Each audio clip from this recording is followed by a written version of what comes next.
DJs, in fact, were a big deal. In fact, when I first trailed around my mother, at the Jingle Factory, I used to hang around at WGR. But Danny Neverth was the up-and-coming broadcast talent there, and I used to ask for his autograph, and kids used to come up and ask for the autograph.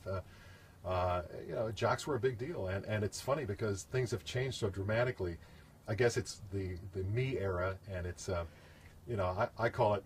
It's that famous FM radio station, WII-FM, What's in it for me?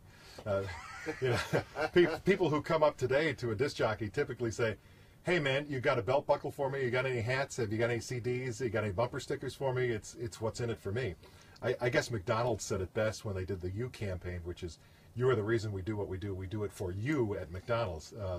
The philosophy of disc jockeys being stars is long since over. But it was a very exciting time.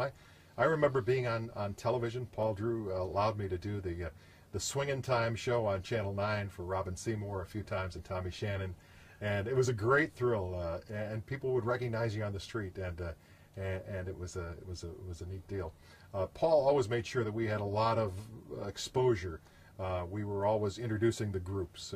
When the Motown acts were playing at the Rooster Tail, it was a CKLW DJ who brought them on, and so yeah, I really it was funny. The request lines would ring.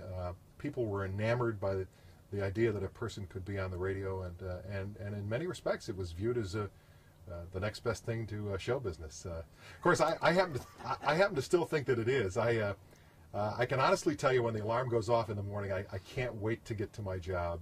We're so lucky to be in this crazy business. For years, I lived next to a guy who worked at the Ford assembly line, and I know how much he disliked his job, and he basically lived for the weekends, for the days when he and his wife could buy a camper or go on a trip. And the reality is that when my alarm goes off in the morning, I'm excited because I'm going to be in the greatest business in the world, and I truly feel that way. It's even today, I try.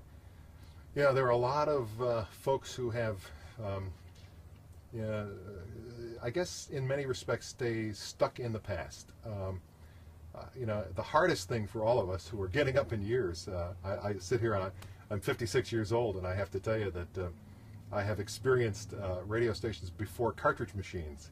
I can honestly tell you that my first station, WNIA in Cheektowaga, I loaded up little 8mm reels of audio tape on a pegboard and folded them and put them on the reel-to-reel machine, and actually had to.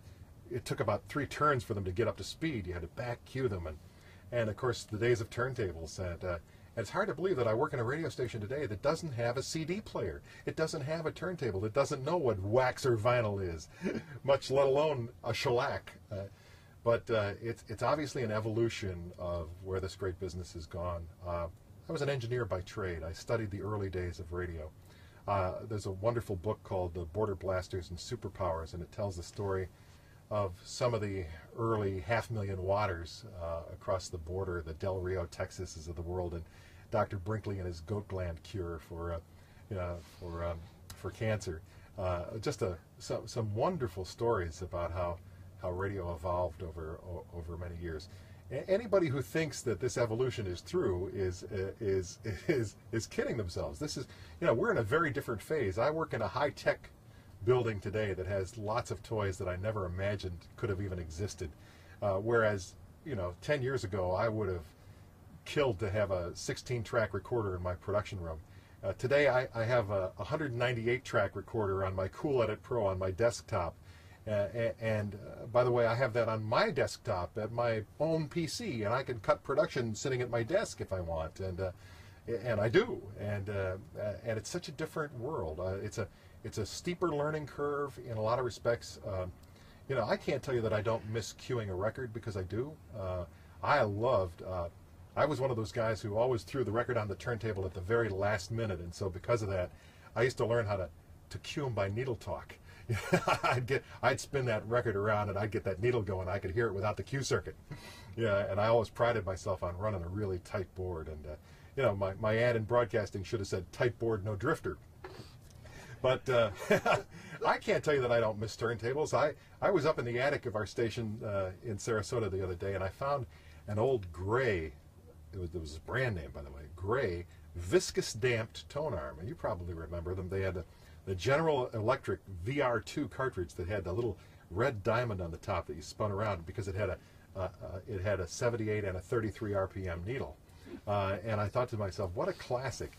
And it's a lot like, you remember when you first started buying PCs and you bought your Radio Shack or your VIC-20 and you thought it was a quantum leap above what you had a couple of years ago. And you and I both know if we buy a PC today, it'll be outdated in 6 months from now. And I think to myself, gee, in this career, I look at these priceless articles in the attic and a gray viscous tamped tone arm.